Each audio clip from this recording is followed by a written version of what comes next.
maintenant. Bonjour Cédric Simonin. Bonjour. Comment ça va? Salut, c'est Igloo, le mag de l'habitat. Ça commence à bouger en ce début d'année 2022. Ouais, on avait commencé à évoquer le sujet fin 2021 et j'avais rappelé à ce moment-là quelque chose que je dis souvent mais qui permet de facilement comprendre pourquoi les taux évoluent.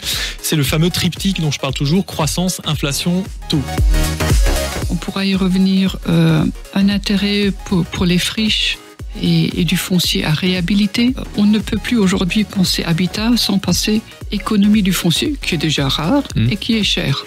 Je veux créer effectivement une vraie dynamique sur le territoire au bord du Rhin, post-Fessenheim d'ailleurs, sur mon territoire, pour l'hydrogène. J'y crois beaucoup. Le Pinel évolue, change et pas dans le bon sens.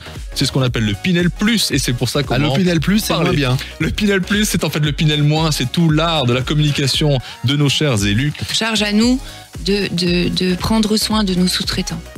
C'est vraiment une donnée immense.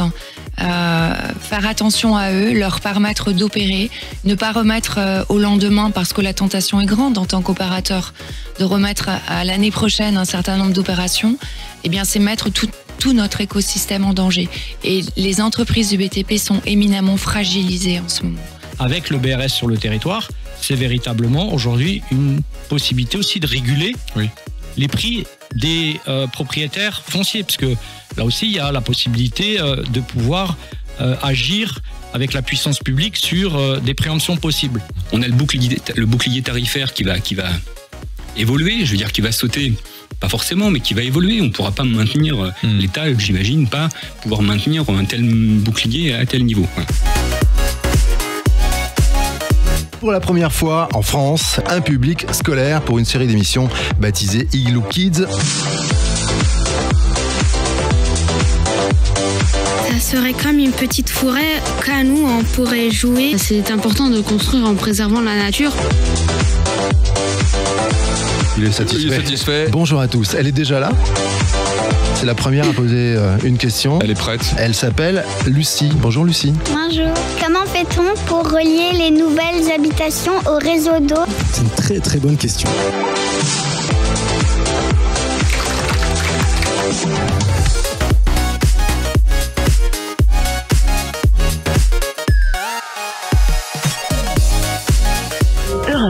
C'est une façade qui a une particularité, c'est que elle absorbe le carbone, notamment des véhicules, et la surface que l'on a développée sur cette façade, qui fait à peu près 450 mètres carrés, absorbe l'équivalent de production de CO2 de 20 véhicules par an.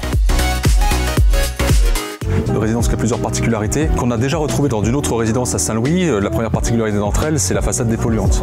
Et on avait à cœur de reproduire, parce qu'on pense toujours que les innovations, on le fait une fois, c'est un one-shot et après terminé. Non, une innovation, elle a du sens. C'est intéressant de s'intégrer dans une vision d'un élu quand on est bâtisseur, parce qu'on doit se coller à ses exigences. C'est une intégration qui est parfaitement réussie.